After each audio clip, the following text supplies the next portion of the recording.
कैसे हैं आप सब लोग। मुझे भी कोरोना हो गया था और लगभग 7-8 दिन मैं होम आइसोलेशन में रहा। आप सबकी खूब दुआएं मिली, आपका खूब आशीर्वाद मिला, आपकी सबकी शुभकामनाएं आ रही थी, उसके लिए आप सबका बहुत बहुत शुक्रिया, तहे दिल से शुक्रिया। मुझे लगभग 2 दिन बुखार रहा, उसके बाद मैं ठीक था लगातार, लेकिन जो कोविड के प्रोटोकॉल हैं उसके हिसाब से मैं 7-8 दिन होम आइसोलेशन में रहा। अब मैं वापस आप सबकी सेवा में हाजिर हूँ। आप सब लोगों की शुभकामनाओं के लिए बहुत बहुत शुक्रिया। लेकिन दिल्ली में जो कोरोना की रफ़्तार बहुत ज़्यादा तेज़ी से बढ़ रही है, उसको लेके मैं हमेशा से चिंतित था। हालांकि मैं होम आइसोलेशन में था, लेकिन फ़ोन के ऊपर मैं लगातार अ, अपने सभी ऑफिसर्स से, चीफ सेक्रेटरी साहब से, हेल्थ मिनिस्टर से, सबसे लगातार संपर्क में था। जो जो इंतज़ाम किए जा रहे हैं और जिस तरह से कोरोना की स्पीड बढ़ रही है उसके ऊपर मैं नज़र रखे हुए था। दिल्ली के अंदर जो कोरोना की, पूरे देश में कोरोना बहुत तेज़ी से बढ़ रहा है, दिल्ली में भी बहुत तेज़ी से बढ़ रहा है। रफ़्तार बहुत ज़्यादा तेज़ है। मैं देख रहा था कि कल वाला जो हेल्थ बुलेटिन था उसमें लगभग 20,000 के करीब केसेस आए थे, और आज शाम को जो हेल्थ बुलेटिन आएगा उसमें लगभग 22,000 केसेस, पिछले 24 घंटे के 22,000 केसेस आएंगे। तो डेली बहुत तेज़ी से केसेस बढ़ रहे हैं, जिसको, जो एक चिंता का विषय तो है, लेकिन जैसे मैंने पहले भी बोला था, घबराने की बात नहीं है।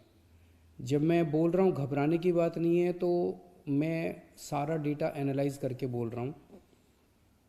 पिछली जो वेव आई थी अप्रैल मई में, उसमें 7 मई को इतने ही डेली केसेस आते थे, 20,000 के करीब। जैसे अभी 20,000 केसेस आए, कल 20,000 cases per day daily cases आए। 7 मई को भी 20,000 केसेस आए थे पिछली वेव में, लेकिन 7 मई को 341 मौतें हुई थी। 341 मौतें। लेकिन कल जब 20,000 केसेस आए हैं तो 7 मौत हुई हैं। एक भी नहीं होनी चाहिए, लेकिन कंपैरिजन में केवल 7 मौत हुई हैं। 7 मई को जब 20,000 केसेस आए थे तो लगभग 20,000 बेड्स दिल्ली में भरे हुए थे, लेकिन कल जब 20,000 केसेस आए हैं तो लगभग 1,500 बेड केवल दिल्ली में भरे हुए हैं। तो उस तरह से इस वेव के दौरान डेथ भी काफ़ी कम हो रही हैं और लोगों को अस्पताल जाने की भी काफ़ी कम ज़रूरत पड़ रही है।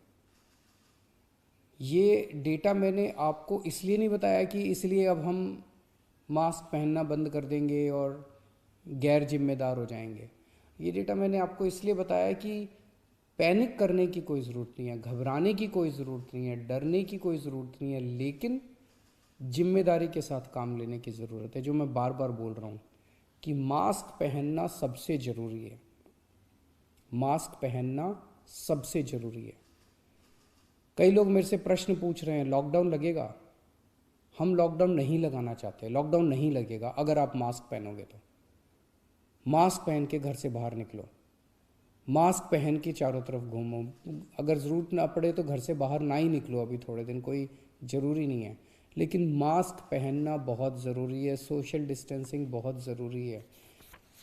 हम लॉकडाउन नहीं लगाना चाहते, फ़िलहाल लॉकडाउन लगाने की कोई हमारी मंशा नहीं है, और हम चाहते हैं कि जल्दी से जल्दी ये वेव ख़त्म हो, और कोशिश हमारी है कि कम से कम रिस्ट्रिक्शंस हम लोग लगाएं, ताकि लोगों के रोज़ी रोटी चलती रहे, लोगों के रोज़गार चलते रहें।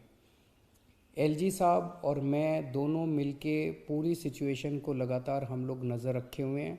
कल हमारी डीडीएमए की दोबारा मीटिंग है, उस मीटिंग में एक्सपर्ट्स के साथ फिर से हम रिव्यू करेंगे सिचुएशन को कि क्या और करने की ज़रूरत है, नहीं है। केंद्र सरकार से लगातार हम लोग संपर्क में हैं, केंद्र सरकार से भी हमें पूरा सहयोग मिल रहा है। तो सब लोग मिलके, मैं, एलजी साहब, हमारे सारे ऑफिसर्स, केंद्र सरकार, सब लोग मिलके सिचुएशन के ऊपर नज़र रखे हुए हैं और सिचुएशन को कंट्रोल किए हुए हैं। पहले भी हम सब दिल्ली वासियों ने मिलके कोरोना की इतनी बड़ी, इतनी ख़तरनाक लहर थी जो अप्रैल वाली थी, उसको हमने पार पा लिया, तो इस लहर को भी हम लोग पार पा लेंगे। चिंता करने की ज़रूरत नहीं है, लेकिन जिम्मेदारी के साथ काम करने की ज़रूरत है। और जिन जिन लोगों ने वैक्सीन नहीं लगवाया, प्लीज़ जाके वैक्सीन ज़रूर लगवा लीजिए। वैक्सीन लगाने से मतलब ये नहीं है कि कोरोना नहीं होगा, लेकिन कोरोना अगर हुआ तो आपको कम माइल्ड कोरोना होगा, आपकी जान को खतरा नहीं होगा, आपको अस्पताल हो सकता है जाने की ज़रूरत ना पड़े। नमस्कार।